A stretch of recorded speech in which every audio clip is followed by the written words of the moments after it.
Your bank is robbing you, not with a gun, not with a mask, with a smile and a suit and a terms and conditions document that nobody reads.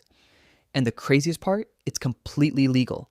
Stick around for the next 9 minutes because by the end of this video, you're never going to look at your bank account the same way again. Let's paint a picture. You worked hard this year, you grinded, you sacrificed, you saved $10,000. You feel good about it. You put it in the bank. Safe, secure, done. 10 years later, you check your account.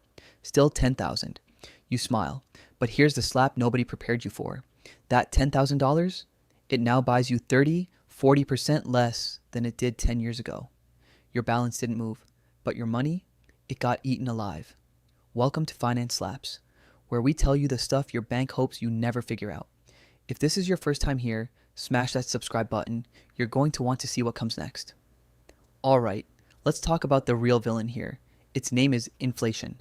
Now, I know, inflation sounds like a boring econ class word, but stay with me, because once you see what it actually does to your money, you're going to be mad. Inflation means the same dollar buys less stuff over time. That coffee you used to grab for $1, now it's $2.50. Your grocery bill, up. Your rent, way up. Everything costs more. Your savings account, still sitting there doing basically nothing. Here's where it gets brutal. In 2022, inflation in the US hit over 8%. 8%. And what was your savings account paying you? Maybe 0.3, maybe 0.5 on a good day. So let's do the math. You're earning 0.5%. Inflation is eating 8%. That means you're losing 7.5% of your purchasing power every single year on $10,000. That's $750 gone, not from your balance, from the real value of your money, and your bank never said a word. Now, here's where it gets really interesting, and honestly, kind of wild. Your bank isn't stupid. They know exactly what's happening to your money. Here's the game they're playing. You deposit $10,000. The bank takes that money, your money, and lends it out to someone else at 6, 7, even 8% interest. They pocket the difference. You get 0.3%, they make 7% on your money. That gap has a fancy name, the net interest margin, and it is one of the most profitable things in the entire history of business. So when your bank sends you that cheerful email, your money is safe with us. Yeah, it's safe. Safe for them. Okay, let me hit you with some numbers that are going to physically hurt. 2 people, same starting point, $10,000 each. Person A plays it safe, puts everything in a savings account, earns 0.4% a year, feels responsible.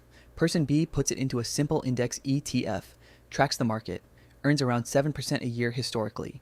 20 years later, person A opens their account, $10,800. Cool. Person B opens their account, $38,000, same starting money, same 20 years, same amount of effort, which is basically zero. The only difference, where they put it. That's a $27,000 gap. Gone. Because of one decision. That's the real cost of letting your money sit in a bank account and do nothing. Alright, so what do you actually do? Let's get into it. Option 1. High yield savings accounts. These are savings accounts that actually try. Some online banks are now offering 2, 3, even 4% interest. Not life-changing, but 4% beats 0.3 any day of the week. Look for FDIC insured options. Easy swap. Do it today. Option 2. Treasury bills and government bonds. Right now, short-term T-bills are paying between 4 and 5%.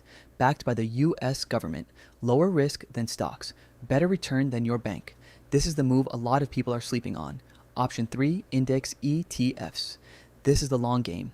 Funds like VOO or VTI track the entire US stock market. Historically, they've returned 6 to 8% a year over a long horizon. You don't need to pick stocks. You don't need to be Warren Buffett. You just need to start. Option 4. Diversify like an adult. Emergency fund in a high yield account. Medium-term goals in bonds. Long-term wealth in ETFs. Don't put everything in one place. Spread it out. Let it grow. The goal isn't to become a day trader. The goal is to stop being a free ATM for your bank. I want to leave you with one mindset shift. And this one hits different. Most people think, if I save money, I'm winning. But saving money is just step 1. Every dollar sitting in a low interest account is a dollar slowly losing a fight it doesn't even know it's in.